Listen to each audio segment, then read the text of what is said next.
예수님의 이름으로 감사하며 기도드립니다. 아멘. 네, 오늘은 침묵이 금이 아닐 수도 있습니다 라고 하는 말씀으로 하나님 말씀 듣겠습니다. 세상에서 참 훌륭한 분들 가운데 공통점이 있는데, 그분들은 이렇게 입술을 잘 다스릴 줄 아는 사람입니다. 그래서 저희 속담에 침묵은 금이다 라고 하는 말이 있습니다. 야고보서에서도 말에 실수가 없으면 완전한 사람이다 라고 말할 정도로 우리는 말에 실수를 많이 합니다. 차라리 실수하는 것보다는 그래서 말 안 하는 게 낫다 해서 침묵을 굉장히 귀한 가치로 여기고 있습니다. 제가 아는 한 목사님은 혀에 좀 병이 생기시는 바람에 이렇게 한동안 말을 좀 못하실 기회가 있었는데, 그때 그 자기의 감정을 글로 썼는데 엄청나게 많은 은혜를 받았다라고 하는 내용의 글을 기록한 적도 있습니다.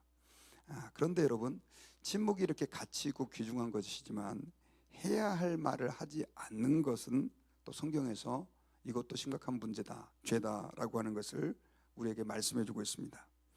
구약의 선지자들의 경우가 그렇습니다. 그들은 왕들에게 가서 아무리 내가 이야기하고 싶지 않은 말이라 할지라도 하나님이 전해주시는 말은 해야 했습니다. 그래서 그 선지자들 가운데는 말 그대로 왕이 듣기 싫어하는 얘기를 하다가 핍박을 당하고 죽임을 당한 선지자가 많습니다. 대표적으로 예를 들면 바로 스가랴 선지자의 예를 들 수 있습니다. 스가랴는 우리가 알고 있는 그 스가랴 말고요, 여호야다의 아들 이 요아스를 간신히 지켜서 왕으로 복귀시켰던 그 제사장 여호야다의 아들 스가랴를 말합니다. 그는 요아스가 나름대로 어렸을 때 초창기 때는 정치를 잘했습니다. 하나님 뜻대로.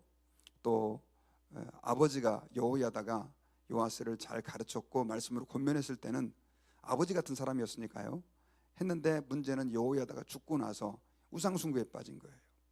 이걸 보고 있었던 스가랴는 마음이 참 답답했습니다. 얘기한다고 들을 것 같지도 않았지만 왕에게 가가지고 이야기를 했는데, 결국 이 왕은 그 스가랴를 끌어내서 성에서 성전 뜰에서 그것도 돌로 그를 쳐서 죽이는 그런 악행을 저지릅니다.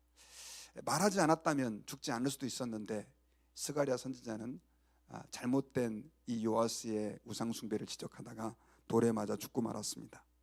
예수님께서는 마태복음 23장에서 35절에서 그를 호칭하면서 의로운 선지자였다라고 하는 평가도 내렸습니다.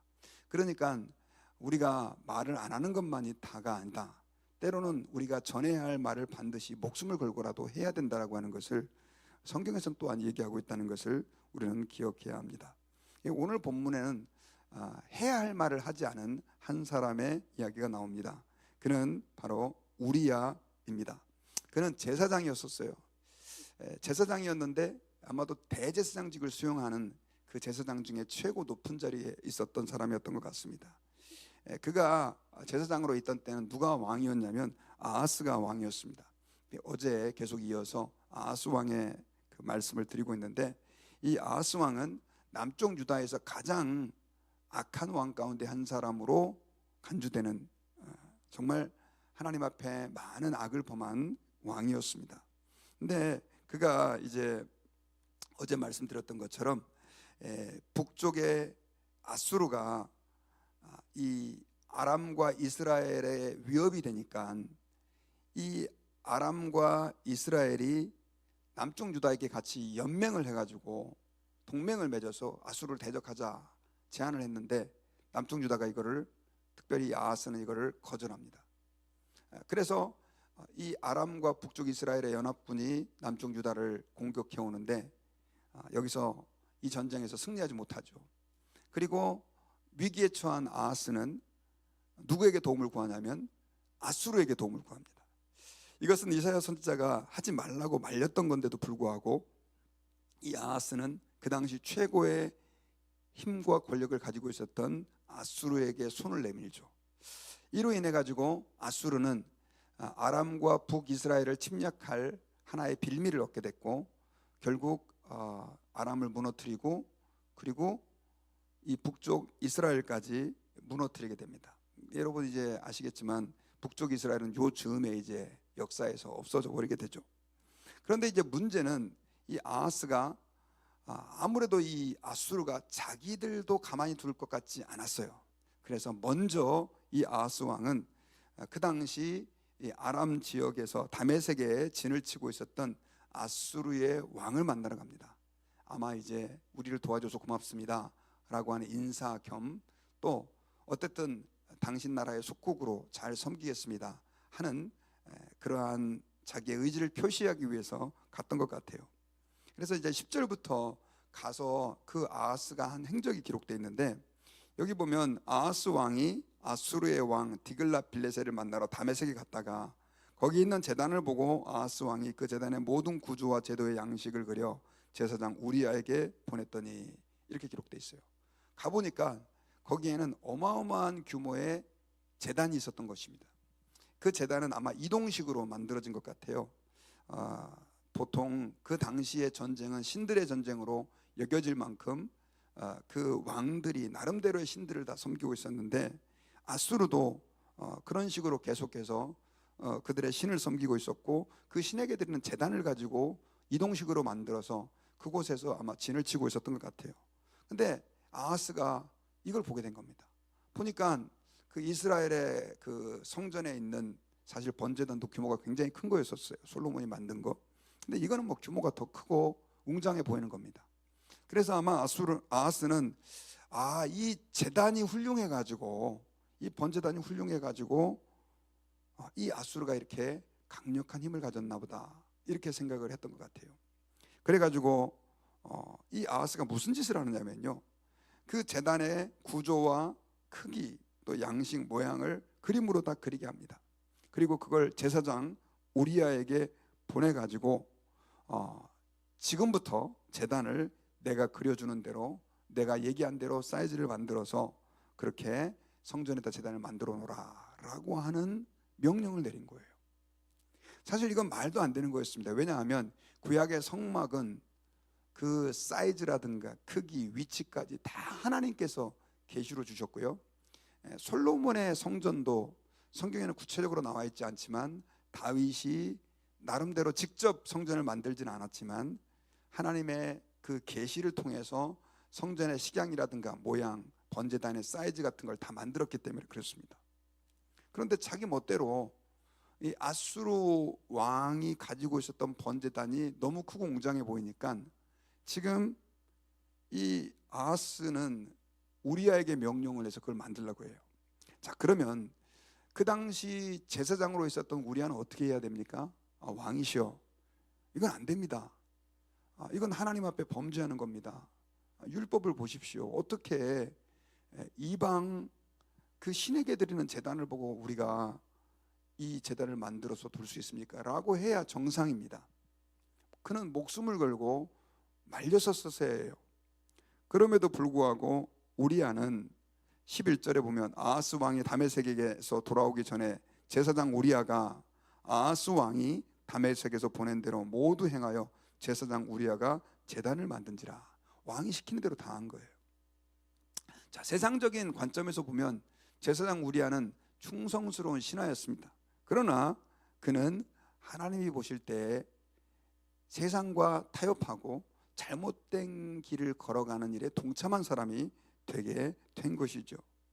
그리고 이제 이 일로 인해 가지고 왕이 다메섹에서 돌아와서 제단을 보고 그 위에 12절에 보니까 왕이 다메섹에서 돌아와 제단을 보고 제단 앞에 나아가 그 위에 제사를 드리되 라고 말하면서 이제 제사를 드리게 되는데 새로 만든 그 제단에서 제사를 지내게 됩니다.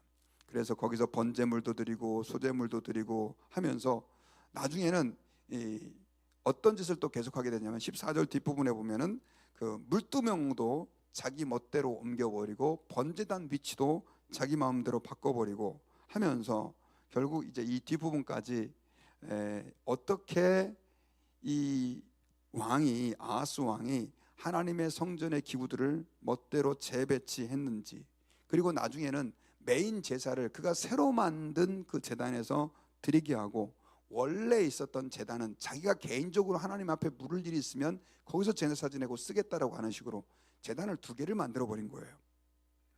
자, 이것이 하나님 앞에서 큰 죄가 되었고, 이스라엘, 특별히 남쪽 유다 백성들을 타락하게 만드는 엄청난 죄가 되었다라고 하는 것입니다. 자, 여기서 우리가 조금 더 오늘 이 새벽에 기도 제목으로 삼기를 원하는 것은 바로 이 우리아의 침묵에 대한 부분입니다. 사실 이 아하스 왕도 잘못했어요. 그리고 아하스 왕은 해서는 안 될 짓을 하게 된 겁니다. 자기의 이기심으로 하나님의 그 성전에 있는 기구들을 자기 마음대로 바꿔버리고, 자기가 볼 때 더 제단이 멋있어 보인다고 그래가지고 이걸 갖다가 지금 이 하나님의 성전에 있는 것과 바꿔치기 하는 이런 엄청난 죄를 저질렀는데, 저의 관점에서 보면 이 아하스도 문제지만 우리아가 더 문제인 것 같아요. 목숨을 걸고라도 이걸 막았어야 되는 이 우리아가 그러지를 못한 것입니다. 여러분, 우리가 하나님 앞에서 신앙생활할 때요, 그리스도인들의 사명은요, 세상에 나아가서 복음을 증거하고, 그리고 하나님의 뜻대로 말씀에 순종하며 사는 것입니다. 그런데 여기에는 뭐가 포함되어 있냐면, 진리가 아닌 것에 또 그릇된 것을 바르게 지켜야 할 의무도 있다라고 하는 사실입니다. 여러분, 초대교회 때 참 가슴 아픈 일이 있었습니다. 바로 아나니아와 삽비라가 하나님께 드리는 헌금을 이용해 가지고 자기의 욕망을 채우려고 한 거죠. 그래서 바나바가 자기의 재산을 들여 가지고 그렇게 하나님께 헌금을 드리니까 이걸 보고 있었던 아나니아와 삽비라가 마음속에 저 사람 저렇게 헌신된 사람처럼 인기가 올라가는 걸 보고 나도 밭을 드리겠습니다라고 얘기한 거예요. 그리고 막상 밭을 팔고 나서 보니까 돈이 너무 액수가 많았는지 일부를 감추고 그냥 헌금해도 상관없는데 사람들한테는 밭을 판 돈 전부를 다 바쳤습니다라고 거짓말을 한 거예요. 뭐 오늘날 같았으면 그 정도 있을 수 있는 일이라고도 볼 수 있습니다. 그런데 교회가 이제 막 세워지는데 교회 리더십이 그런 잘못을 저지르니까 어떻게 되겠습니까, 여러분? 근데 이걸 보고 있었던 베드로는 가만히 있을 수가 없었죠. 그리고 그 아나니아와 삽비라를 추궁합니다. 처음에 아나니아를 묻죠. 이게 밭 판 돈 전부냐? 그러니까 목회자에게 아주 당당하게 거짓말을 행해요. 하나님은 그때 어떤 징계를 하셨느냐? 그들의 생명을 가져가요. 여러분, 그때 사실 베드로가 그 말을 하는 것이 그렇게 편치 않았을 것입니다. 그런데 베드로에게 있어서 중요한 사명은 복음을 전하는 것도 중요한 사명이었지만 교회의 순수성을 지키는 것입니다. 여러분, 오늘날 구약의 그 성전이 아까 아하스의 개인의 욕망의 도구로 전락하는 것처럼 역사 속에서 여러분 교회가 사람들의 욕망의 도구로 전락된 때가 얼마나 많이 있었는지 모릅니다. 특별히 여러분 중세시대에 우리는 암흑기의 역사를 알고 있어요. 중세시대가 왜 암흑기라고 말하냐면 사람들이 자기의 욕망을 추구하기 위해서 교회를 사용한 겁니다. 대표적인 예가 바로 교황 아니에요, 교황. 그 AD 한 500여 년 경부터 시작해서 교황들이 자기의 그 권위가 올라가니까 마치 나는 죄도 없다라고 하는 이 교황 무호설도 만들어내고, 또 마리아 뭐 승천설부터 시작해서 온갖 비성경적인 교리 다 만들어내고, 그리고 나중에는 종교개혁이 일어나기 전에는요 사람들에게 성전을 위해서 헌금을 하면 당신들이 천국에 들어갈 수 있다라고 하는 면죄부를 판매하게 되고, 또 그 전에 중세시대 때 너무나 많이 횡행했던 것이 뭐였냐면 성직을 판매하는 일이었습니다. 돈을 주고 신부를 사제를 임명하는 거예요. 그런데 여러분 오늘날 조금 안타깝지만 그런 비슷한 일들이 교회 안에 얼마나 많이 일어나고 있는지 몰라요.